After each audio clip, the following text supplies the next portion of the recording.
Welcome to the African Policy Journal. My name is Boris Kwenu. I'm the lead editor on the development policy at the African Policy Journal. And we're glad today to have with us Mr. Danqua. He's the CEO of Ghanaian National Petroleum Company. We just ran a phenomenal successful panel during the African Development Conference, and we want to talk a little bit about things that you spoke so eloquently about. I want to start by asking you, you spoke so eloquently about the role of energy in the economy. There is a saying that economy is a converted energy. And I want to know, what are your views on how the continent shall harness its energy potential into growth, trade opportunities, and bridging the infrastructure gap? Okay, thank you very much. And I'm glad to be here. As you said, we had a very good panel discussion with other high-profile guests from different parts of the continent. When it comes to energy, Africa is a hotspot for energy in terms of energy resources, but also in terms of the future. So your first lesson they teach you in economics is energy is the backbone of every economy. Energy pervades every part of an economical machine. You look at it, you can see it as the vertebrae. And without energy, no infrastructure is valuable. So take roads, for example. You need some kind of energy to make cars move on the roads. You take airports, you need some kind of fuel to allow planes to fly, right? You take any type of building, there is some form of energy required to put that building up. And that is why energy is extremely important. On the supply side, Africa is blessed with lots of energy resources. Today, we are talking about the main energy resources within the energy mix are coal and oil and natural gas. These are fossil fuel resources, and Africa is blessed with that. And because of this, we do export a lot of our oil or a lot of our gas, even through LNG and even coal to developed countries. Africa today exports about, I wouldn't say export, about 67% of most upstream projects that's in oil and gas are controlled by foreigners. And because of that, there is a lot of, I'd say, exploitation. Africa today has to really step up and ensure that the countries themselves take control of these resources so that they can help the African continent itself. So that's on the supply side. On the demand side, there is growth in Africa. You take a country like Nigeria. Nigeria is the most populous country in Africa, but in a very few number of years, and it'll come by pretty soon. Nigeria is going to exceed even China in terms of population. And you ask, where will the energy needs for Nigeria and other part of the continent be gotten from? It has to be gotten from Africa. So when you talk about energy within Africa as a hotspot, from the supply side, energy is extremely important, both within Africa and outside Africa. And for the demand side, it is important too, because potentially there's going to be a lot of energy need, or there's going to be a lot of energy scarcity, which has to be filled. This takes us to the topic of energy poverty. We talk about poverty in Africa, and we really think about poverty in the terms of monetary resources, but actually poverty can be described as lack of energy, because of the fact that energy is the backbone of the economy. So you take the inhabitants, about 600 million people today in Africa do not have access to electricity, basic electricity. And this really prevents the continent from advancing through other industries and through other initiatives. So you think about, if they don't have access to electricity, how can they have access to healthcare? because you need electricity to run a hospital. So I don't know if I've said a lot throughout this, but I will stop here and see if you have any other questions. Oh, that was wonderful. I am really, really glad that you brought some of those points. One thing that you touched upon during the panel was also, the relationship between the energy poverty, but also the ask about the energy transition that we, kind of Right. people are kind of the narrative people are pushing on the continent. And I want to know, what are your views about that? You could actually see energy transition as a kind of opportunity for Africa, but also you can also do the narrative as, asking us not to use some of the resources that we have available. So when do you situate yourself within that kind of discourse? Right. So energy transition is a concept, and whoever defines that concept really has control over the rules surrounding that concept. Right? You look at the West, and even you look at not the West, globally, coal still plays a huge role in the energy mix. Oil plays another big role, and then you have natural gas, right? They're all fossil fuels, but the definition of uh, gas, in a sense, is that it's a transition fuel, right? Because gas is much cleaner, much cleaner than coal and cleaner than utilizing oil. But it also has a lot of other benefits for the environment. The emissions are much less, and in terms of the negative externalities, you really would want to use gas. Technology has evolved to the extent that now we can exploit some fossil fuels in some areas in a clean manner, right? Which can reduce the effect of greenhouse emissions and gases that degrade the environment. But if I'm in the West and I know that I do have the technology, and I'm really pushing at a faster rate to transition my energy needs to renewables, and I do have the intellectual property and the technology to do that, and then it makes sense for me to call natural gas a transition fuel, right? Because I may have less gas resources, I may have used up all my reserves, or I may not even have reserves, and I may have my technology may be able to open up renewables, and the renewables, let's say you have geothermal, for example, it may be a resource that I have. But if you're in Africa and you have a lot of gas stranded in the ground that you have not exploited, or they are untapped, and you call natural gas a transition fuel, it goes against your ability to really make use of your resources, especially if technology is going to make natural gas cleaner. So with energy transition, it is the right concept. It is heading in the right direction because climate change is real. But we also have to define the way Africa transitions. And that is why most African governments or most African presidents, leaders are talking about a just energy transition.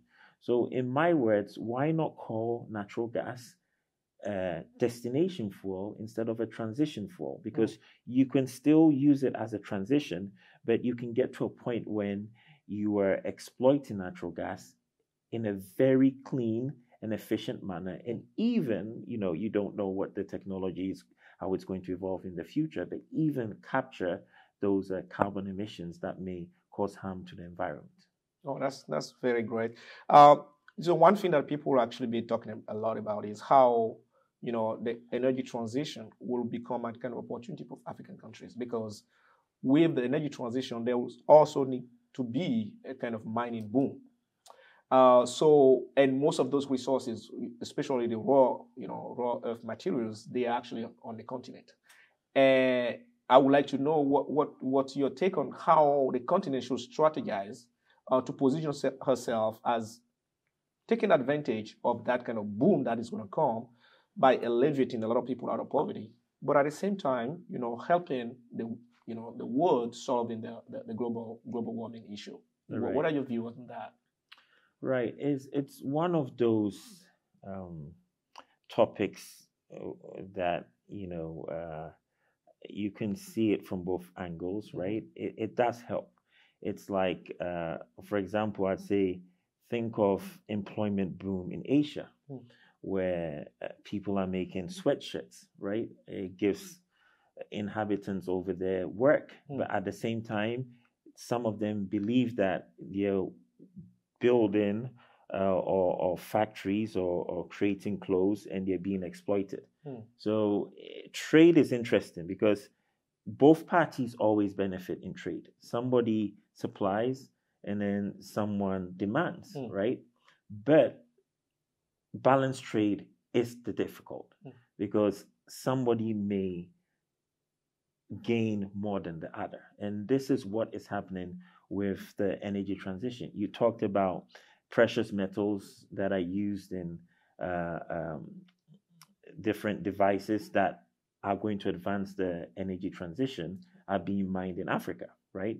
So, of course, some Africans are going to benefit, but the devices or the metals do not end up in Africa. They end up in other places around the world where the inhabitants benefit more than the Africans. So it's not really balanced, So it would make sense if we were mining these metals in Africa and we were also advancing, our renewable portfolio, but we are not, right? So it's a tough one, and you can discuss it and slice it in many ways. But just to conclude, energy transition is a good concept. Minerals, yes, are being mined that need to advance this energy transition, but at the same time, Africa should ask, how are they benefiting, or to what extent are they benefiting from minerals that are being mined? All the benefits accruing to them, or just a little bit of those benefits accruing to them? Whatever is valuable, when you sell something, right, you should ask, is it the price you need to sell it at? And even if you need to sell it at that price, what is the impact for your future generations within wherever area you're mining these metals? So it's a mixed bag, and there are advantages of the energy transition, and there are disadvantages. But the bottom line is, where do you want to be in terms of your particular energy needs? Forget about all the inputs, forget about all the outliers. When it comes to solving and resolving energy poverty, where does Africa want to be? Does Africa want to have 100% energy access for all its inhabitants, or Africa wants to sell metals whereby you can gain some revenue but still be below the required level of a free and available electricity? That's great. And one thing that you've been very keen on, pushing on is being strategic. So the energy itself is really a strategic, element. And I want to know, just a couple of months ago, the European Commission actually laid out their strategy regarding the raw earth material. And countries like Zimbabwe or DRC Congo or Zimbabwe, who actually own some of those resources, we don't see anything that being laid out at their own strategy. And I want to ask you a more strategic level, when you were talking about energy, why it is that Africans don't write down what they want to do and where they want to get and how they're going to get there, while all the other people, when they're talking about Africa, they will sit down and write exactly what they're willing to do. So why don't we go that way? You seem to be actually sounding like we need to write strategies.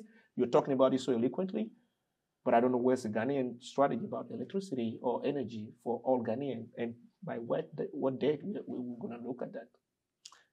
I think there's a narrative, right? And there is also a political will. That's the main thing. In the discussion, the panel discussion that we had, we had to bring up the fact that we can come up with a strategy, but we need to take action.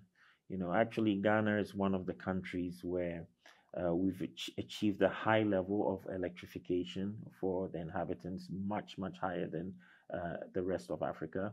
And we're one of the countries where its resources, especially natural gas, is being harnessed to provide electricity through power plants to its inhabitants. But when you look at Africa in general, I think it's very hard because you have a policy overkill, right? There's a lot of politics involved, and there's a lot of diverse opinions. It's a big continent with various countries and just different fragmented ideas. And usually there has to be a cooperation between different regions, or if you're running a federal government, or between different countries, right? Look at the main energy infrastructure in Africa. Usually it doesn't run only for a particular country. It goes across different countries. So when you take a pipeline, the West African gas pipeline, it starts from Nigeria and it goes through Benin, Togo, comes to Ghana, and it's even expanding further ahead to the north of Africa, right? You take some power plants in the southern region of Africa, they don't supply power to just one country, they supply power to other countries. So to come up with an idea, right, you have to have a cohesive strategy, but also you have to have the political will to implement the cohesive strategy. And this is where I believe the problem is in Africa. There are too many moving parts. There are different administrations, right? There are different levels of advancement in democracy, and not all countries are even democratic, right? So it's one of those issues that is very difficult. Energy infrastructure, especially if a country is going to benefit or countries are going to benefit, are multi-billion-dollar projects. They're mega projects. And even the funding, you need to syndicate funds from different banks across different geographical regions, across different countries. So this makes it complicated. We just need to work together. That's a very hopeful note, and I want to thank you for this great moment that we just spent, and hopefully that some of that strategic way of thinking, some of the things that your institution is doing, might inspire some other African countries, so that we move ahead and move ahead beyond the electricity poverty and energy poverty in general across the continent, but also, harness electricity and energy in general for economic growth, for job, and infrastructure gap. Thank you very much for your time. Okay, thank you very much.